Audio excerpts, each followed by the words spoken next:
In 1891, a legendary French artist embarked on a journey that took him halfway around the world. His destination, the tropical paradise of the South Pacific. That September, Paul Gauguin arrived on the island of Tahiti in search of a simple, primitive life. Disappointment lay in store, as the European culture that he'd left behind had already influenced the traditional ways of the South Sea people. But the exotic location of Tahiti inspired Gauguin to produce a remarkable series of paintings. Gauguin remains one of the most enigmatic figures in the history of art. It took years for his artistic destiny to be revealed. Well into his 30s, he was still working as a wealthy broker at the Paris Stock Exchange.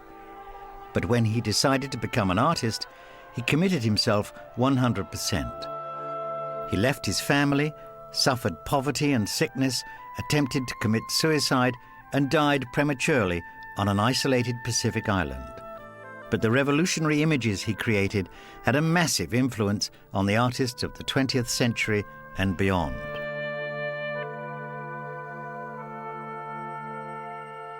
Paul Gauguin is one of those major figures of the late 19th century. Who's seen now as the foundations of modern art. I think it was his development of his interest in primitive art forms and primitive people that actually opened the way for increased development of this idea in the 20th century. Eugene Henri Paul Gauguin was born in Paris on June the 7th, 1848. His father was a radical journalist at this time, and revolution was in the air. But by the end of 1848, the forces of French conservatism prevailed, so the Gauguin family decided to leave France for their own safety. In early 1849, they traveled to Peru, South America, and remained there until 1855. Many students of Gauguin see this early exile as the source of a lifelong taste for the exotic. Later in his life, Gauguin recalled his Peruvian boyhood with affection. He certainly preferred his South American years to the school days that followed back in France. And when the opportunity came to leave school and join the French Merchant Navy, he seized it. From 17 until 23, Paul Gauguin enjoyed life on the ocean wave.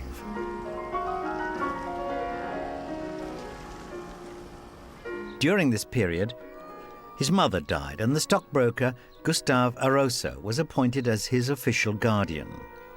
In 1871, it was Arosa who secured Gauguin a job as a broker in the Parisian Stock Exchange. Before long, the young man was earning good money, but he also took up a new hobby outside of his working hours: art. It is believed that Gauguin's first coherent attempts at painting date from 1873, when he was 25 years old. His guardian was an art lover whose collection included works by the French masters Delacroix, Courbet, and Corot. We can detect the influence of Corot in this early Gauguin landscape, a canvas that reveals a striking degree of competence for a part-time artist.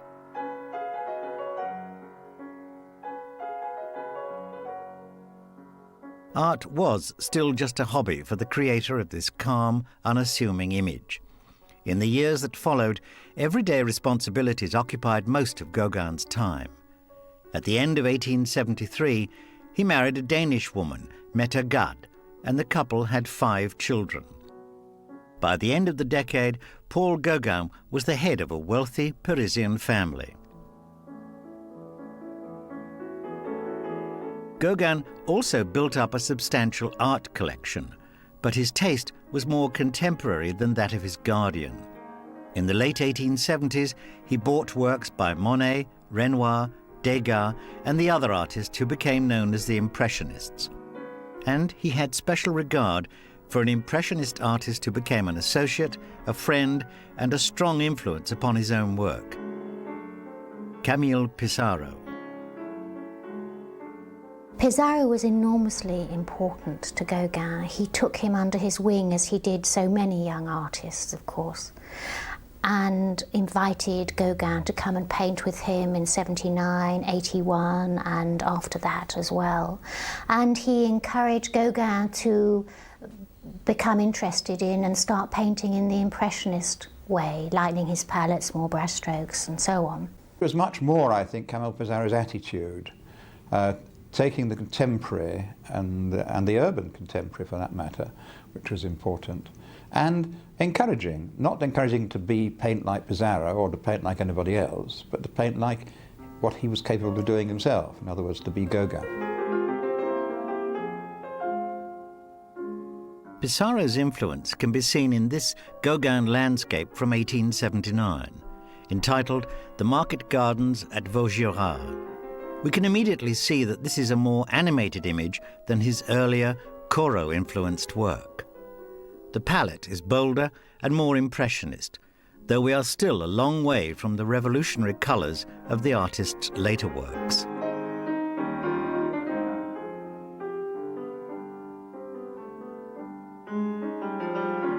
By the time this canvas was completed, the stockbroker was becoming well known as an artist. Through the influence of Pissarro, he began to exhibit his work at the famous Impressionist exhibitions. And it was Pissarro who introduced Gauguin to another inspirational figure. In the summer of 1881, Gauguin painted alongside Pissarro and another exhibitor at the Impressionist shows. But this artist was already going beyond Impressionism. Gauguin was so impressed that he jokingly suggested drugging him to make him reveal the secrets of his genius. The artist in question was Paul Cézanne. What Gauguin liked about Cézanne's work was his structured brushstroke and his formal approach to painting. In terms of colour, I don't think that we can see Cézanne as in any way influencing Gauguin, or indeed vice versa. I think it is in this area of the painting taking off from the original concern in different ways, but with Cézanne also the concern with what we would now regard as flat surface, multiple vision. Not what Gauguin did, but it was the fact that it encouraged him, I think, to be concerned with non-modelling, to put it very crudely, that is, of flat surface, flat areas of colour.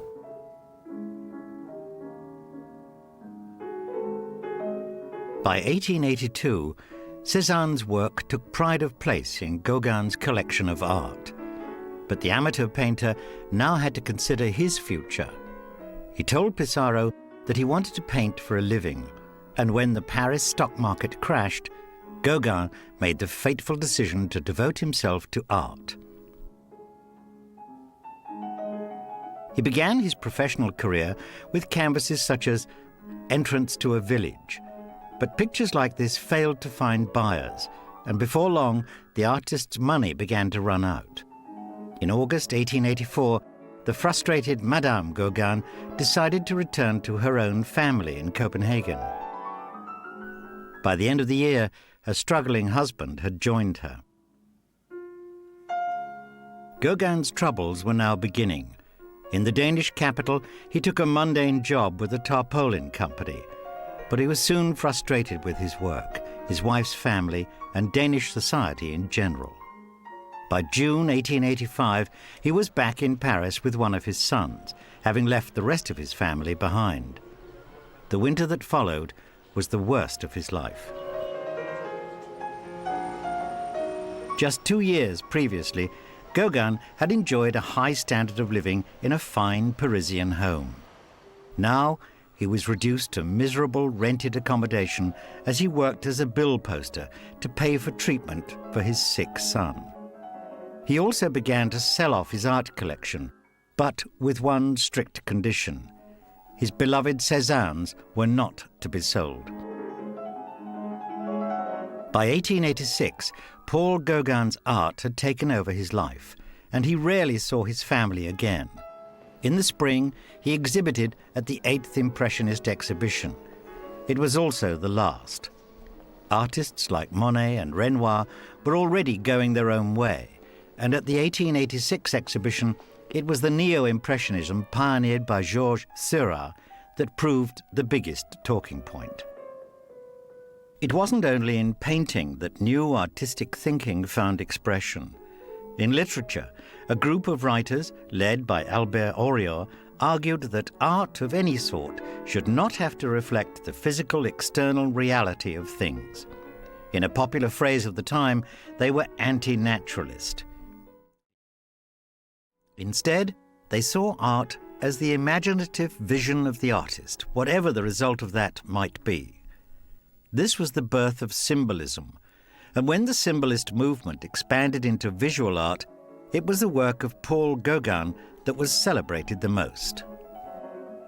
Symbolism was the movement in the 1890s that was completely opposed to Impressionism and also somewhat to the academic art of the time, although it was part of the academic art. There was Moreau, Redon, and they used their imagination. They didn't want to go and sit in front of a motif. They wanted to look inside to see what was there, especially Redon, of course.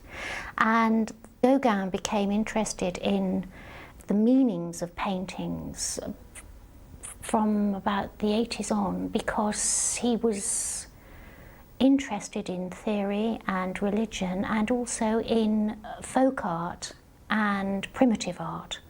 And in primitive art, for Western people at least, there was a lot of hidden symbolism because it was so strange and not in any way connected with their own culture. In the latter half of the 1880s, Gauguin's art took on the characteristics that appealed to symbolist writers like Albert Oriot. It was a remarkable artistic evolution. In the summer of 1886, Gauguin decided to leave Paris to seek out a more simple, primitive way of life. His destination was the town of Port-Aven in Brittany. The Breton culture was less sophisticated than that of the French capital. Now, Brittany was not all that far from Paris, really, and yet it was another world. And because of that, because of its own customs, remember it's basically Celtic, rather more like Cornwall and Wales and the rest of France. And because it retained its customs and yet was within striking distance of Paris, it became an attraction for intellectuals, writers and painters and others, to settle there. But it was the freedom that appealed to Gauguin. And of course, he was still within striking distance of home, so to speak. So in a sense, there was a safety net there. But it did inspire him. But Gauguin wanted more. In a letter to his estranged wife, he revealed his desire to live as a savage. So in April 1887, he left Europe altogether, travelling first to Panama, then to the Caribbean island of Martinique. He did indeed live as a savage in a tiny native hut. But there was nothing unsophisticated about the paintings he created. Images like this Martinique landscape reveal an artist approaching his creative maturity. In Martinique, Gauguin began using brighter colours and lighter colours because he enjoyed the light in Martinique. And he also used a much looser, more delicate brushstroke, possibly deriving from some of Cézanne's work of the 70s. And he formalised his paintings slightly differently in areas of colour, not solid colour, broken colour. But there was a decorative effect that he managed to achieve in these works, which carried on into his later work. Once having made the move away from Paris, he's moved to Martinique, still a French territory there, so it was still, in other words, French. So it was, again, a bit of a safety net. But it did introduce him, he realised, that of a society which was totally different from Western European society, whose beliefs and therefore whose actions, customs, quite apart from the landscape itself, and the people themselves. And so this, I think, was I'm pretty certain, was the sort of the final point at which he mentally broke from Western Europe. Gauguin was becoming less concerned with depicting external reality. Here, we can appreciate a far more personal interpretation of the landscape, with form and colour subordinate to the artist's mood. Gauguin's Martinique experience was crucial for his development as an artist. But it was back in France in the year 1888 that his genius really emerged.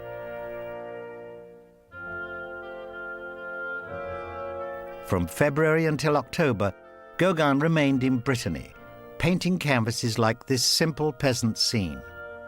But in August 1888, he was joined by a fellow artist who would exert a profound influence on his work. His name was Émile Bernard, a 20-year-old who shared Gauguin's admiration for Cézanne. Bernard was also an enthusiast of the Japanese prints popular at the time, and he sought a similar simplification of line and colour in his paintings. In this Bernard canvas from early 1888, we see large areas of flat, unbroken colour, surrounded by bold outlines, a technique that became known as cloisonnism. Cloisonnism was a movement sort of invented by Émile Bernard, and it was when you enclosed areas of fairly solid colour in black outlines. It goes back to primitive art and naive art, in fact. And it has a decorative effect, if that's what you want it to have. And Gauguin was interested in the decorative effect, the formal qualities that this could bring to the surface of the canvas.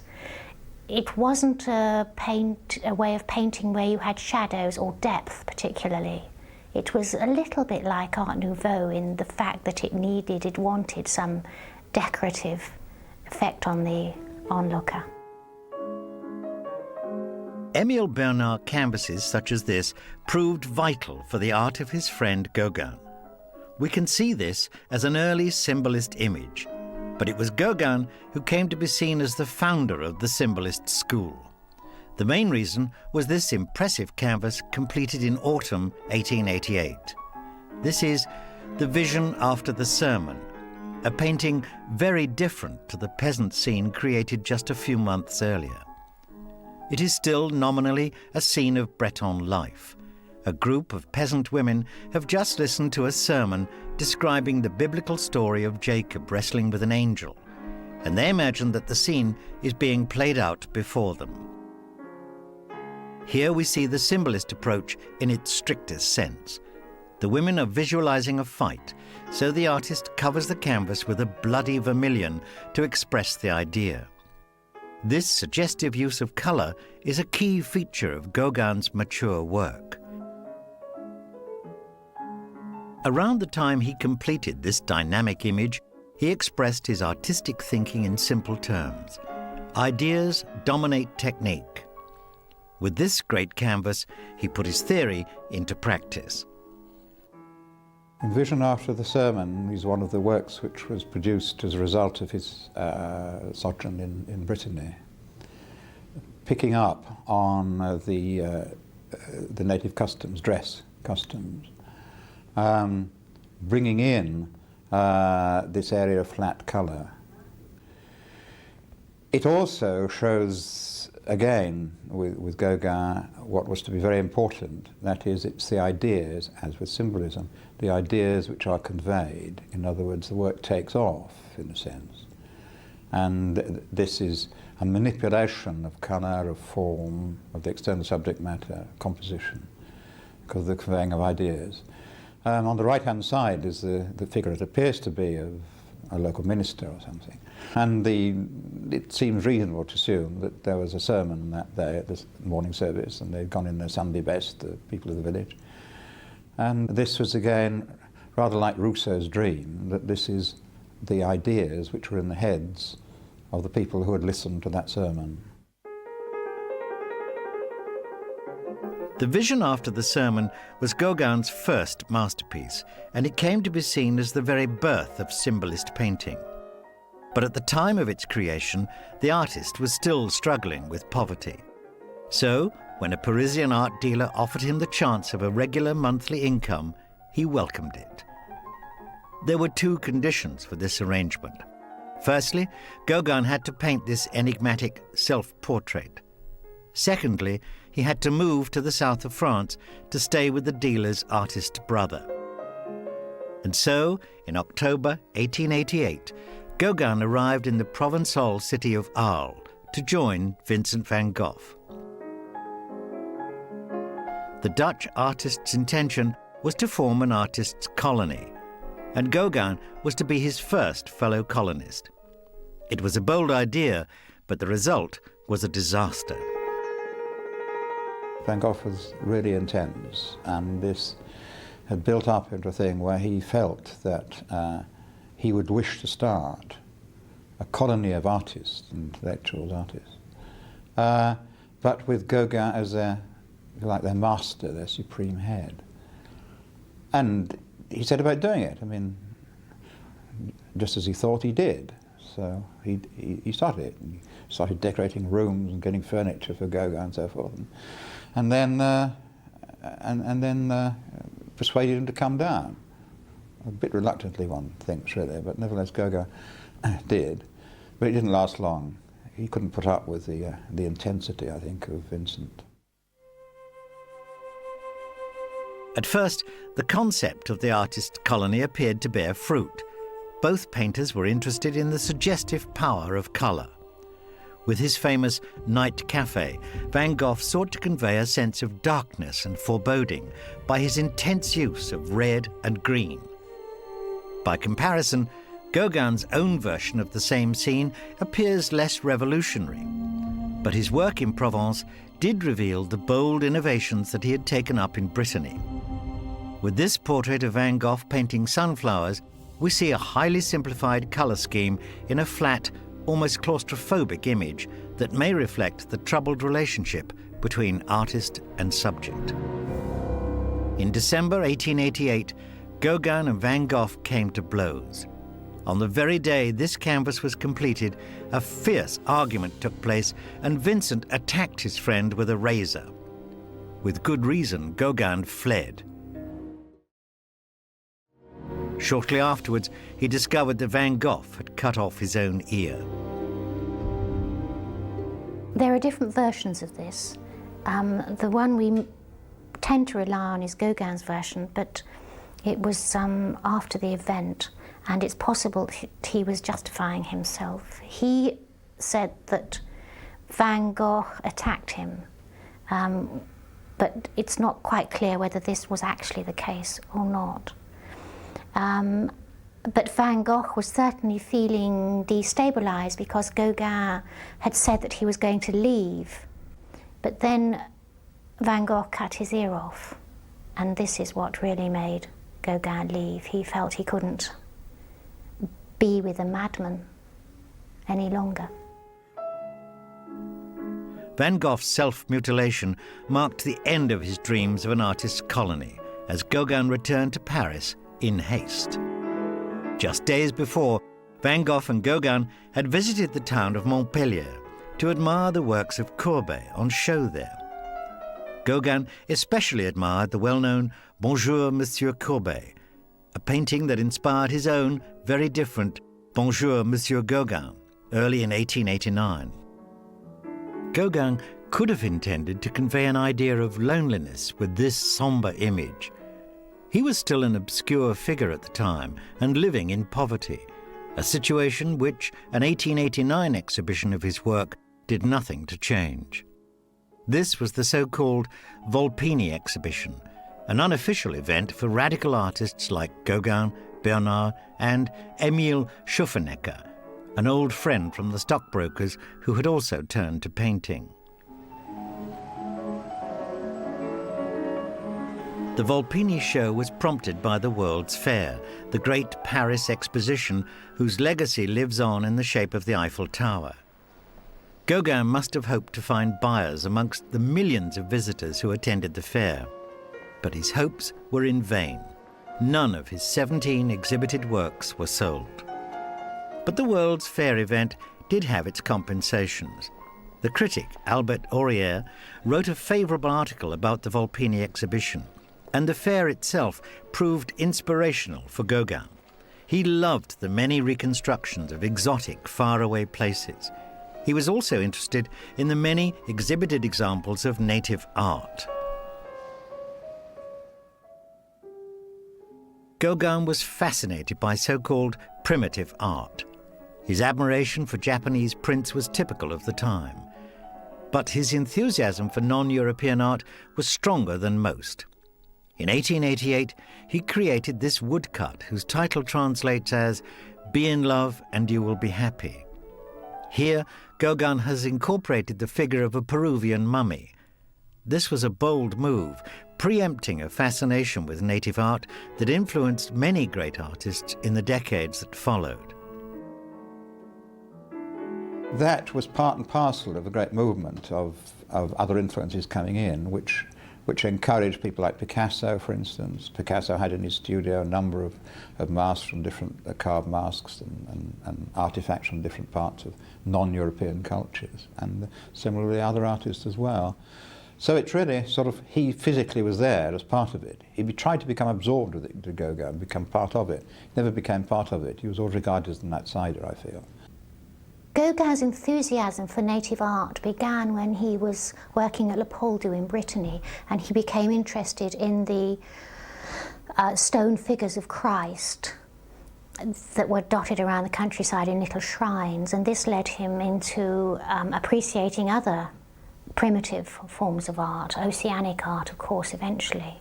And this influenced his work because he incorporated these figures into his paintings. The native art on show at the World's Fair prompted Gauguin to leave Europe altogether to pursue his own primitive art away from the distractions of modern life. This voyage would eventually lead him to the islands of the South Pacific. But in the summers of 1889 and 1890, he again had to content himself with Brittany. From there, he wrote of himself as being a savage, intent on returning to the wilderness. Increasingly, primitive elements now featured in his art. We can see this clearly in the Breton Calvary, or Green Christ, from 1889. With this canvas, Gauguin once again attempted to communicate an idea, in this case, the simple Breton faith. His adaptation of traditional local monuments contributes to the powerful simplicity of the effect. But with this religious image, also from 1889, the spirituality is almost overwhelming. This is the Yellow Christ, a canvas that more than any other demonstrates how form, and especially colour, are subordinate to the idea. This is conveying an idea through a manipulation of colour and using a positive symbol. It becomes therefore a powerful symbolic message about the risen Christ, about a tenet, a doctrine of the Catholic Church, which went so much to the people with whom he was living at that time. By the time this famous picture was completed, Gauguin's aesthetic philosophy had fully evolved, and the 41-year-old painter now had a number of younger admirers. Amongst them was Paul Seruzier, the painter of this astonishing 1888 canvas, The Talisman. This small painting was directly inspired by Gauguin's theories, and one quote attributed to Gauguin reveals the boldness of his artistic vision. It is said that he told Seruzier, "How do you see this tree? Is it really green? Use green then, the most beautiful green on your palette. And that shadow, rather blue? Don't be afraid to paint it as blue as possible." For students of 20th century art, this kind of approach to painting is not especially unusual. But in the late 1880s, this was radical thinking. Many have argued that Gauguin was the first true modern artist. In conversation with his friend, Emil Schufenecker, Gauguin offered some advice. Don't paint too much from nature. Art is an abstraction. Gauguin, we see his concern with colour as being the dominant factor in composition, leading directly to people like Matisse and Derain. And that's only a few years later. We call them the Fauvists. That's because that was a name which was given to my critics because of their wild use of colour. And that then launched Gauguin through Matisse and Derain into the 20th century. Gauguin's a modern 20th century artist in as much as he was interested in the imagination and in different cultures as well, and in his willingness to depict dreams or imaginary situations, or at least to interpret what he saw in an imaginary kind of way, rather than just putting down what was in front of his nose. He invested his paintings with a lot of imagination, a lot of emotion and feeling. Gauguin's influence on 20th century art may have been rivaled only by that of his old hero, Paul Cézanne. Gauguin himself never lost his own admiration for Cézanne's work. It is said that he would shout, "Let's do a Cézanne," before settling down at his easel. We can see Gauguin's respect for his fellow artist in this 1890 portrait of a woman with still life by Cézanne.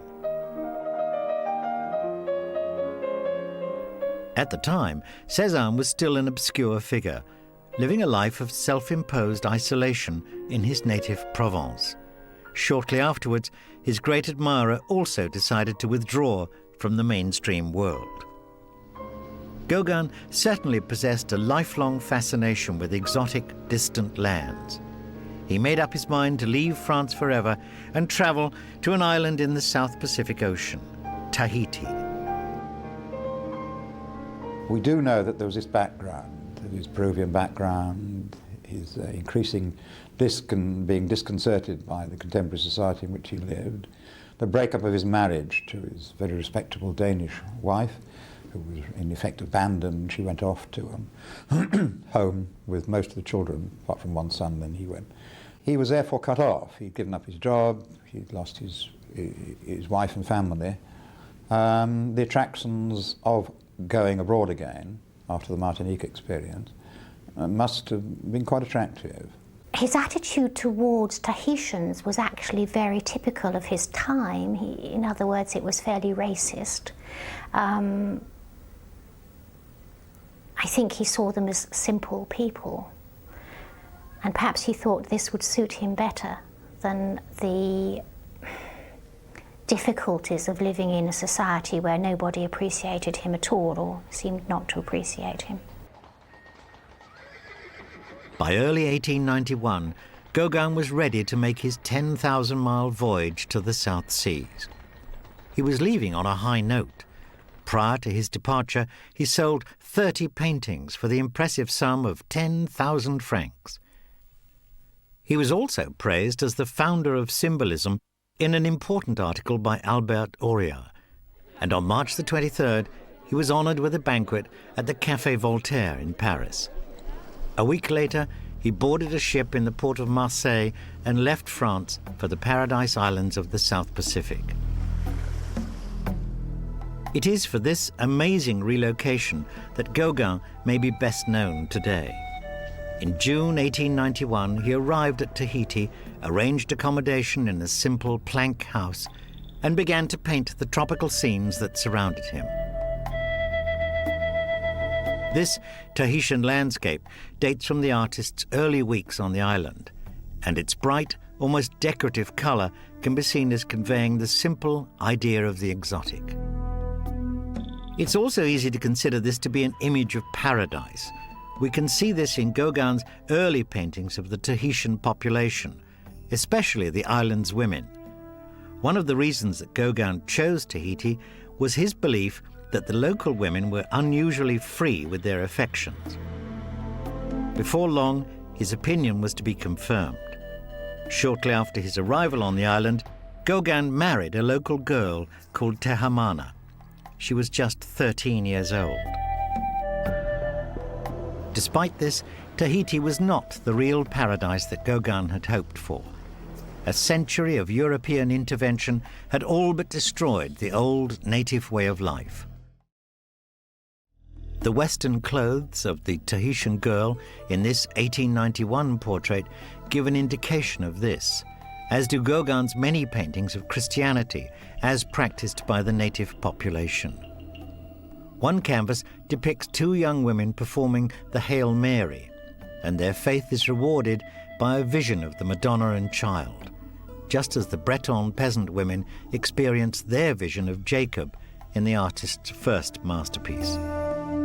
Christianity had made a deep impact on Tahitian life, but traditional beliefs did live on.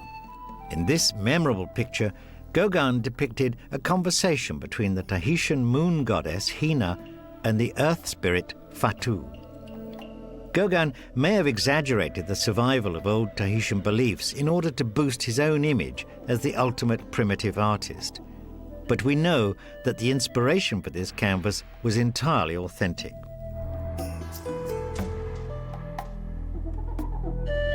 This is an image of Gauguin's young wife, Timahana, receiving a visitation from a ghostly figure to the left. Like many other Tahitians, Timahana believed that ghosts came into houses at night, and Gauguin described how he came home one night to find her lying on her bed, shaking with fear. With this highly symbolist canvas, Gauguin fully captured her experience of terror. Gauguin thought that in this painting he was really investigating certain aspects of Tahitian culture, the more magical aspects of it. And he was very pleased with the painting because of that. He said that the position of the woman could have been vaguely indecent, but it's not, in fact, because she's sleeping and she's very rigid with fear. Although Gauguin created images inspired by actual events, he was also prepared to use his imagination in his Tahitian work. This canvas, The Day of God, supposedly depicts a traditional form of worship. But no idols of this nature were ever created in Tahiti. Gauguin borrowed the form of this figure from an Indian source, and it was not the only occasion when he turned to his collection of drawings and prints for his subject matter. This 1894 painting was not even painted in Tahiti. 2 years after arriving on the island, Gauguin had grown frustrated with Pacific life. He was ill with syphilis. He received little in the way of money from Paris, and there were few portrait commissions from the island's European settlers. In June 1893, in desperation, he headed back to France. This may have been an embarrassment for a man who had vowed never to return. But his reacquaintance with civilization only added to his legend. While in Paris, he found himself another exotic young partner, a Sinhalese girl known as Anna the Javanese. In early 1894, she accompanied Gauguin to Brittany, where the artist returned to the Breton peasantry as subject matter for his work. But Gauguin was never able to resettle in France. In May 1894, he was injured in a fight with a group of sailors near Pont-Aven, and his new girlfriend ran off shortly afterwards. Before long, he again felt the call of the Pacific. In early 1895, he sold more of his work to raise money for a return to Tahiti.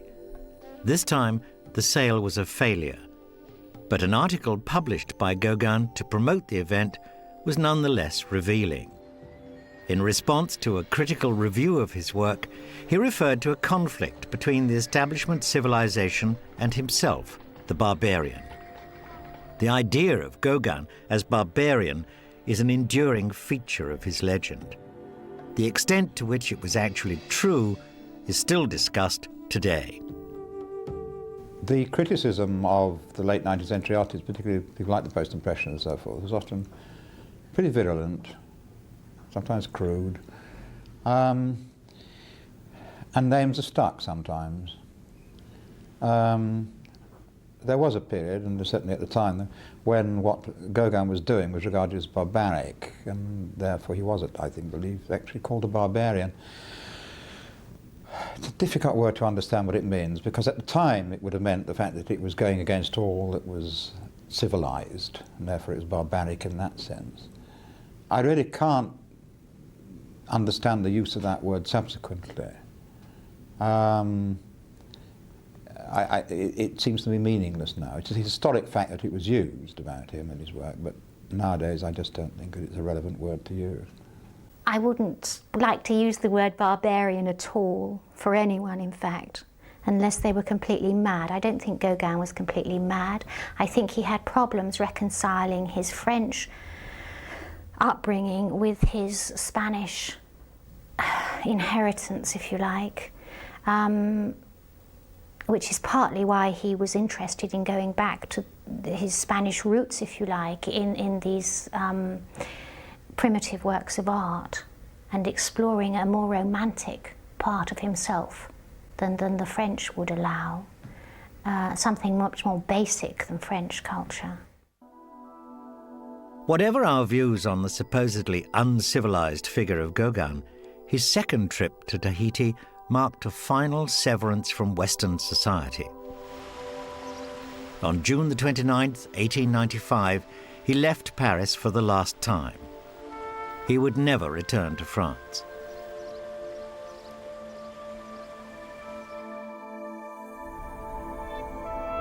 Two months later, he arrived back on Tahiti. Before long, he'd found himself another teenage girlfriend and returned to his paintings of island scenes. Again, it was Christianity that provided much of his subject matter. The Tahitian title of this 1896 canvas is Te Tamari no Atus. The English title is The Birth of Christ, the Son of God. Another picture of spiritual vision, in this case, the infant Christ himself. This is a powerful image of faith, but many viewers are also struck by the mood of darkness that permeates the picture. Some have suggested that Gauguin may have been affected by the death of a daughter born to his young partner. If so, it was one of the many difficulties that he faced at that time. By the end of 1897, Gauguin's life was falling apart. His syphilis was now serious enough to prevent him from working for long periods, and it appears that he suffered a number of heart attacks. He was still stricken by poverty and was often forced to paint on unprimed sackcloth instead of canvas. This self-portrait provides an insight into the artist's suffering. Shortly after creating this gloomy image, Gauguin decided to end his own life. But before committing suicide, he decided to create a final masterpiece, a vast canvas that would bring together all his ideas and beliefs. It remains one of the towering achievements of late 19th century art. Where do we come from? What are we? Where are we going? Where Do We Come From is one of his largest paintings, about 12 by 4. And it's supposed to sum up his views of Tahitian culture, especially in its more mysterious spiritual aspects. And it is a very interesting work of art from this point of view. It's also interesting formally. It's also interesting because of what it shows us about Tahitian life at that time. The immediate reason for the painting was the death of one of his daughters, his favourite daughter, in fact. And therefore, to ask the question, what is the meaning of life? Yes, that occurs to all of us at times. And I think that he slipped, if you like, not slipped, or used a traditional Christian imagery and symbolism of nativity, birth, of growth and life, to the crucifixion. The figure in the middle seems to be very much like a figure of crucifixion. And then to the empty tomb, or death and resurrection of Christ on the left-hand side. There's also another one which occurs to me as I look at that, is that the figure in the middle is plucking an apple, which again could refer back to the Old Testament, to the Garden of Eden and Adam and Eve and the disaster when they picked the apple, which could also be intricately bound up with that same narrative. Shortly after creating this work of art in December 1897, Gauguin prepared to commit suicide. Arsenic poisoning was the method he chose, but the attempt failed. He swallowed too much chemical and his stomach rejected the poison. So Gauguin lived on, and he was soon able to return to his painting. This 1898 White Horse reveals a symbolist artist still at the peak of his powers. But the end was now approaching. In 1900, Gauguin's illness prevented him from painting at all, and the following year he left Tahiti for the Marquesas Islands, 800 miles away. It was there, in early 1903, that he painted this final self-portrait. Gauguin died a few months later on May the 8th.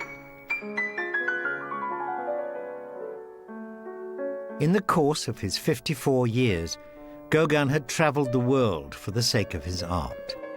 And it's appropriate that his life should end half a world away from the society he professed to despise. But his achievement as an artist ultimately came from within. The genius of Gauguin was to liberate the painter from the old ways of naturalism, to make the artist's idea central to his art. Perhaps more than any other 19th century artist, it was Paul Gauguin who pointed the way for the generations that followed.